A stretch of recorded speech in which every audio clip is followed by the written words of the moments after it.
Hey, how you doing? This is Andy from Superior Rubber Company in Cincinnati, Ohio.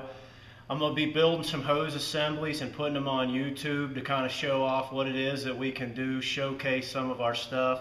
Today, I'm going to do a 2-inch Parker Titan SaniFlex food grade hose assembly. Now, this is not for any type of edible food product that somebody will be eating, but the assembly does require a food grade sanitary hose with sanitary internal expansion fittings. The first thing you want to do on this style of hose is get a good straight sawed edge, and you want to ground all your hoses. Now on a water hose or this type of hose, if it's a non-flammable or non-explosive material, you don't need to ground it, but we like to do that anyway because I don't want my wires popping out and it just looks better. Next thing you need to do, put your hose in a vise. Ferrule selection is important. Typically on an internal expansion ferrule, you want no more of a 1/16 tolerance, 1/8 inch on a perfect circle, measured by your measured OD. Pop your ferrule on. Sometimes you might need a little lube in there. Sometimes you don't. Typically you don't. But when you're done with your ferrule, you'll have a hose that looks like this. Over here on this table, I've got the basic general parts that we're going to need to finish the assembly. This is your screw rod that goes up in the bottom of the machine. Another ferrule for the other end. This is your 2-inch internally expanded triclover sanitary fitting. This is your adapter ring that pushes the fitting over the bullet, which internally expands it out, pushing the shank of the fitting into the tube and then the cover into the ferrule. And I'll show you what that looks like in just a second. Next, we want to take the hose over to the machine. I like to lay mine flat. Bring it over here.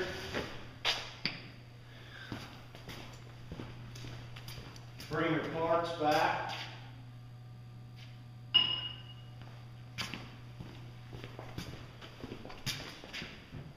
Got a staging area up here by the machine. First thing we want to do is screw this rod up into the bottom of the machine. Now all this stuff I sanitized on my food grade assemblies. I do sanitize my bullet and my fitting before I put them on. Sanitary hose assembly, you want to use a food grade lube on this. We use a canola oil. I dump some here. And what I'll usually do is I'll let my bullet kind of soak itself in there. And it's always important, I forgot, you want to have a towel handy when you're doing these, because it does get a little greasy. Also, typically on the hose, if it's a food grade hose, I usually leave the cover on it to keep the dirt off during assembly. But for the sake here, to show the hose, I wanted to take the cover off of it. Next, you want to put some lube on your internal expansion fitting. Hands clean, of course. Put some lube, especially on the inside of the shank, because this is where the most friction is going to occur. When the bullet pulls, you have a lot of friction in here. You don't want to split it or cause any kind of improper internal expansion. Alright. Next, we're ready to install the bullet and the adapter ring. You want to take your ring, which fits perfect to the fitting. I got a variety of different bullets and rings here, from 1¼ inch all the way up to 4 inch. Take your bullet, ring and fitting go up first. Bullet screws on. You can dry it a little bit on the bottom. You almost have to get it to thread up. Want to keep these threads here as clean as possible too, or else you run into problems like this, where it doesn't thread without some help.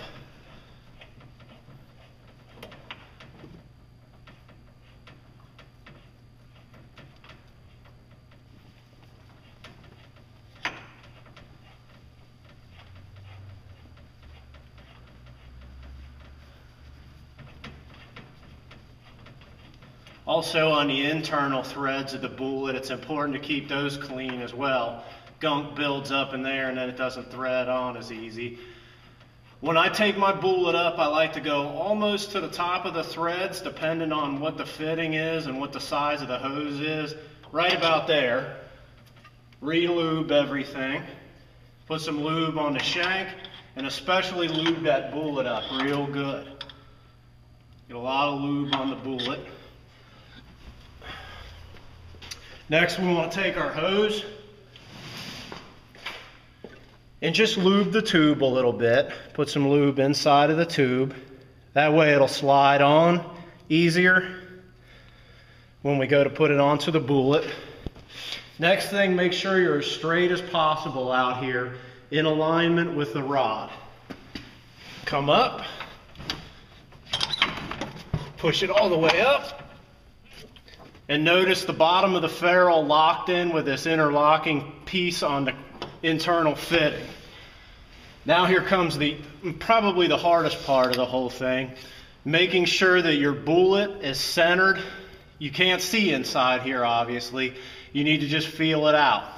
You want to make sure that this fitting is sitting as center as possible on that bullet, because when it comes to push, if it's not, it'll split the fitting and crack everything up. This piece here on this adapter ring has to match up here. So first, it looks like we're pretty center. I like to kind of bring it down, choke it. We're there, and now we're ready. This piece right here will push this adapter ring over this fitting. It'll bring it down over the bullet. The bullet will internally expand the shank into the tube. The tube will push the cover into the outer ferrule, thus providing a full flow sanitary fitting. Up here I've got a gauge. The gauge is mostly for me to watch, to see. It kind of tells me what's going on. If this spikes real high, I know I have a problem and I want to turn this off because something's about ready to break. On this assembly, we're running about 38, 3,900, almost 4,000. There's no noise being made. It's pushing through. The gauge will also let you know as a visual as well. You can look at it, but the gauge will also let you know when it's about pulled through. Watch, the pressure will go down. Still at 2,000. It's about ready to break loose. It's coming down. The pressure lets you know it's about done.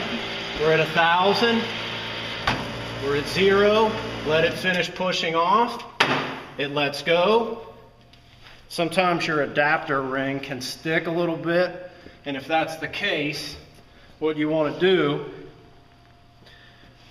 is set it down. And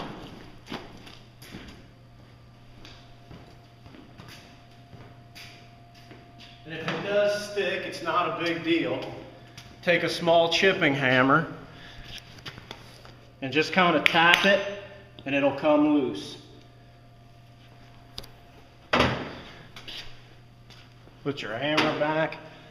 Usually I take a towel, wipe the outside, inspect the inside of it.